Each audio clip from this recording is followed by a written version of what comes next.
కారులో ఎంతమంది ఉంటారు. ఇవాళ డబ్బులు అనేది మొత్తం ఇక్కడ వచ్చినాయి. కనీసం అంచనా ప్రకారంగా 5 కోట్ల రూపాయలు డబ్బు ఇక్కడ ఉండాలి.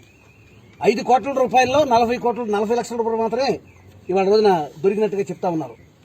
ఇవాళ డబ్బంతా కూడా కారుల్లో తీసుకుని అసలైన గ్రాంబలర్స్ డబ్బుతో సహా పేకాటగాళ్లు వెళ్లిపోయారు.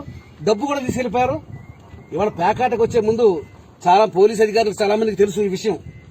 పేకాడే ప్రతివాడికి కూడా తెలుసు. డబ్బులు బయట తీసుకుని వాళ్ళు ప్లాస్టిక్ చిప్స్ ఇస్తారు.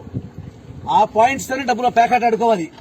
ఎవరు రైడ్ చేసినా కూడా చిప్స్ దొరుకుతాయి, ఆ పాయింట్స్ దొరికితే తప్ప డబ్బు దొరకదు. నేను చెప్పేది ఏంటంటే పోలీసు వారు రైడ్ చేశారు, అది మొక్కుబడి కోసం చేశారా, నిజంగా చేశారనేది నిజాయితీ నిరూపించుకోవాలంటే ఈ పేకాట ఎవరు ఆడిస్తున్నారు, ఈ పేకాట వెనకాల ఎవరు మద్దతుగా ఉన్నారు. శాసనసభ్యుడి నియోజకవర్గంలో శాసనసభ్యుడి అండదండలు లేకుండా ఈ పేకాట శిబిరాలు నిర్వహించడం కష్టం. అన్ని పత్రికలు కూడా రాసినాయి. ఎమ్మెల్యేనే ఈ మంత్రే ఇక్కడ పేకాట ఆడిస్తున్నాడు, ఈ పేకాట ఆదాయాన్ని ఒక ఆదాయపు వనరుగా మార్చుకున్నాడు. ఇసుక క్వారీలే కాకుండా పంచాయతీలు చేయటమే కాకుండా పేకాట అనే దాన్ని మెయిన్ ఆదాయపు వనరుగా మార్చుకుని అతను ఇక్కడ చాలా కాలంగా డబ్బు సంపాదిస్తా ఉన్నాడు, అక్రమ సంపాదన.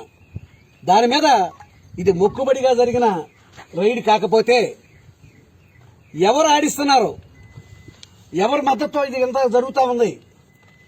పోలీసు వారిని బెదిరించి పోలీసు వారు ఇక్కడ లోకల్ గా రైడ్ చేసే అవకాశం లేకుండా తన అధికారాన్ని ఉపయోగిస్తూ ఇవాళ రోజున ఇన్నాళ్ళుగా యథేచ్ఛగా పేకాట కార్యక్రమాలు నిర్వహిస్తున్నటువంటి నానిపైన చర్యలు తీసుకోవాలి. ఇవాళ మంత్రి అయినా సరే పోలీసు వారు నిష్పక్షపాతంగా నిర్వాహకులను గనక ఇంటరాగేషన్ చేస్తే పేకాట ఎవరు ఆడిస్తున్నారు, దీనికి ఎవరు మద్దతుగా ఉన్నారు. దురదృష్టకరం ఏంటంటే పేకాట ఆడటం కోసం ఇక్కడ పోలీసు అధికారుల పైన కొడాల నాని గారి బృందం ప్రత్యేకమైన నిఘా. ఏ ఆఫీసర్ అయినా కనుక మూమెంట్ కనుక వస్తే ఆ మూమెంట్ పేకాట వైపు కనుక రైడ్ కనుక బయలుదేరితే వాళ్ళకి సమాచారం వచ్చేలాగా వాళ్ళ వెనకాల కారులు బయలుదేరతాయి. ఇది వరకు ఏమో నేరస్తులు వెనకాల పోలీసులు పడేవాళ్ళు, ఇప్పుడు పోలీసులు వెనకాల నేరస్తులు.